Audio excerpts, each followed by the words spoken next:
sprawled across the Sindh province of Pakistan.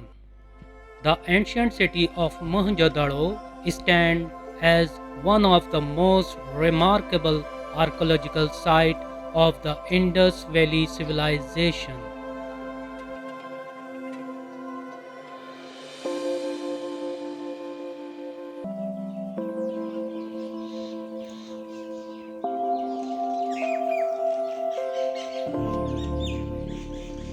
Built over 4,500 years ago, this city was once a thriving urban center.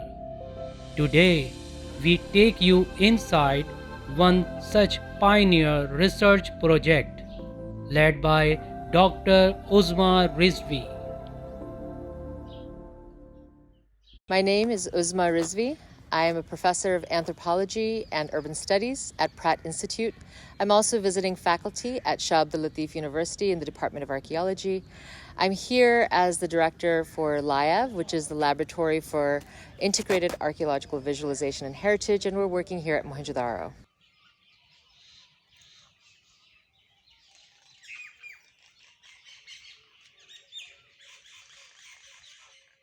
So LIAVH is the Laboratory for Integrated Archaeological Visualization and Heritage. And what we do in this lab is we make connections between technology, archaeological data management, and heritage management. So much of the work that we do through this lab, through LIAVH, has to do with data accessibility. We want to ensure that archaeology is not destructive and extractive, but that archaeology is generative, and it creates the possibility for open access data for all. So in this project, through LIAVH, what we're doing at Mohenjo-daro this year, and what we've been doing for the last few years now, is trying to take some of the primary data that we have from Ernest Mackay's excavations that were done in the 1920s, and look at those original excavation reports. Those early excavation reports give us primary data of how the material was excavated at the time. In the last 100 years, there's been a lot of conservation efforts, which has been really important for the site. But what that's also done is it's altered the data slightly, because if you walk through a space, and we've had to add, because of conservation, additional layers of bricks, it shifts the the experience that an individual might have walking through it. It also shifts the measurements. And so what we're doing is we're looking at the original reports, reconstructing the measurements that were done in the archaeological excavations themselves. We're making 3D models of those. Then what we do is when we come to the site, we have been doing LiDAR sort of captures of the image that we would see, the geographic kind of image of the excavated site, and we're able to use it as a mesh and kind of lay it on top of. That gives us the idea of the discrepancy between what may have been excavated in the past and what we see today, and it allows us to do a bit more. Our interpretations then have a different level of accuracy. So I think what's really important to recognize is that the work that we're doing at LIAVH makes connections between technology, archaeological data management, and heritage. This work at Mohenjo-daro wouldn't have been possible without the full support of the Director General, Culture, Tourism, and Antiquities, Abdul Fateh Sheikh. And as well at Mohenjo-daro itself, we have the support and just the incredible generosity of our in-charge, Zahir Chokyo. So with their assistance, with the government's assistance, we've been able to do a lot of work in the last 5 to 6 years now that we've been working here. Now, LIAVH as a platform and as a lab, one of the things that we focus in on is making data accessible. And so one of the questions that came up around Mohenjo-daro was how to make the data more accessible, but the data that is from the original excavations. When you walk through the site, it is a beautiful site. So much conservation work has been done, and there's been so much just a lot of effort and perseverance to make sure that the site maintains itself. From an archaeological perspective, however, we need to reconstruct a lot of our original data sets. And so what we've been doing at LIAVH is we've kind of gone in, and we're looking at the architecture. Specifically, our work this year is focused in on the part of a site called DKG. Now, DKG is in the lower town.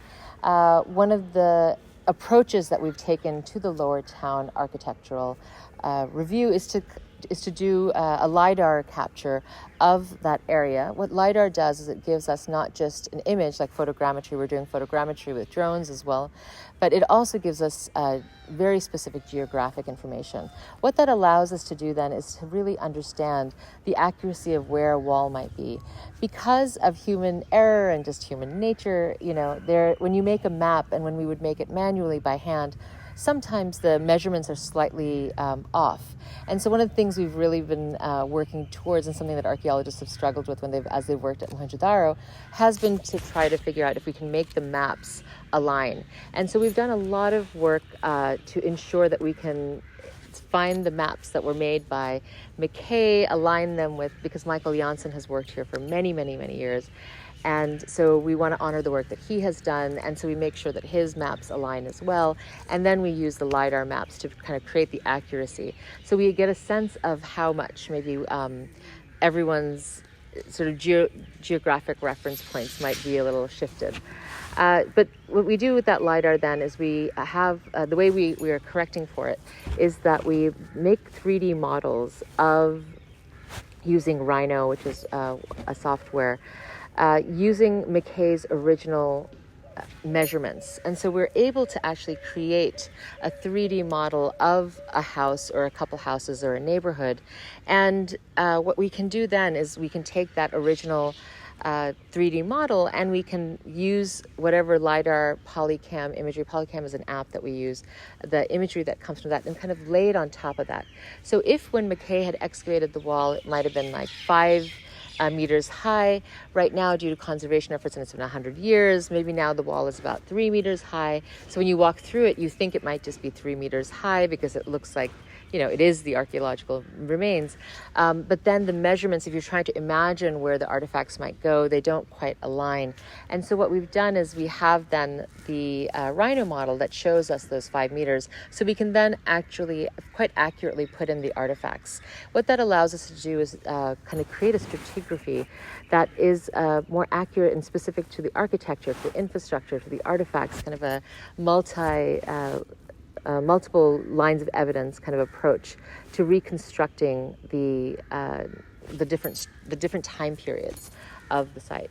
Okay, so one of the things that we are interested in doing is ensuring that what was excavated can be made accessible to all different types of publics, whether it's school children or it's the layperson who comes in to visit the site, or if it is a scholar or researcher.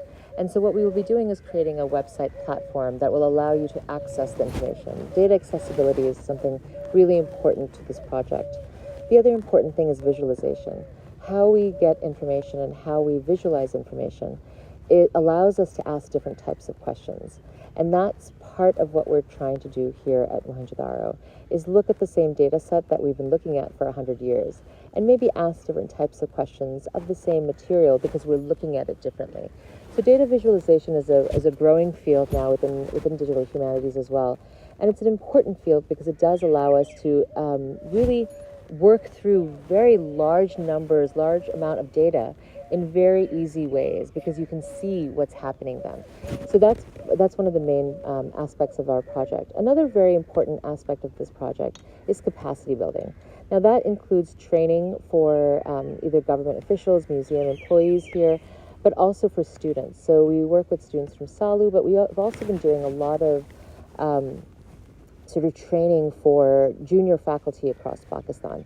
So one of the things that our lab has done is we've held various workshops. Last year we held a large workshop here at Shah Abdul Latif University on GIS and photogrammetry, and we gave them hands-on experience. This year I'll be running another one up at Foreman Christian College University in Lahore, and that will be specific for heritage and technology. And again, field officers as well as junior faculty from across the region. These are the ways in which LIAVH, as a platform, as a lab, really allows for multiple levels of engagement with archaeology and with Pakistan itself. This year we have a very small team because we're just wrapping up some of our work from the last few years. And our team members this year are Professor Gregory Smith, Professor Marta Emery, And we also have Zan Heather as well as Danish Ahmed as part of our team. And just recently we had a visit with the students from Shah Abdul Latif University, the faculty and students.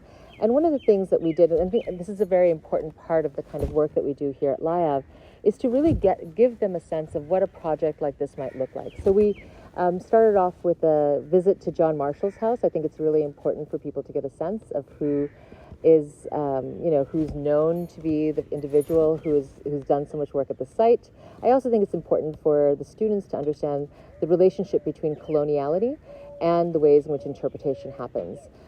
We then made sure that the students came out to see some of the primary documentation that I've been doing with the original accession cards that were made with the registrar from the excavation. So as excavation material came in, the registrar would make a card and they'd have a description, etc. And so what we're doing is we're photographing those so we can have that as a primary archive. So the students were then exposed to how to take those photographs, to the lighting equipment, to the studio that we had. We also had the students go take a look at the drones and how we do photogrammetry work. So Zan Heather did a lot of work with the students, showing them how to fly a drone with the faculty as well, and what sorts of ways in which photogrammetry can actually assist in archaeological interpretation and archaeological work, as well as heritage work in general. Another part of the project that we're kind of closing up this year is we started last year mapping the drains and the infrastructure. We have a map already of the drains that are in the ground, but one of the things that I was very keen on ensuring we did this year was that our team was able to kind of do a vertical survey of the rooms, so we know where all the drains are in the walls as well. So this way we can have a 3D model of the drainage itself, and that's where Professor Gregory Smith and Professor Marta Ameri both gave the students a kind of explanation of the ways in which we're mapping those drains. And that information will then go into the 3D model that we can then do analysis based on. And throughout all of this, we have our documentary individual, Danish Ahmed, who's been documenting the process. And this is a very important part of this as well, because it creates an archive and it allows people to know.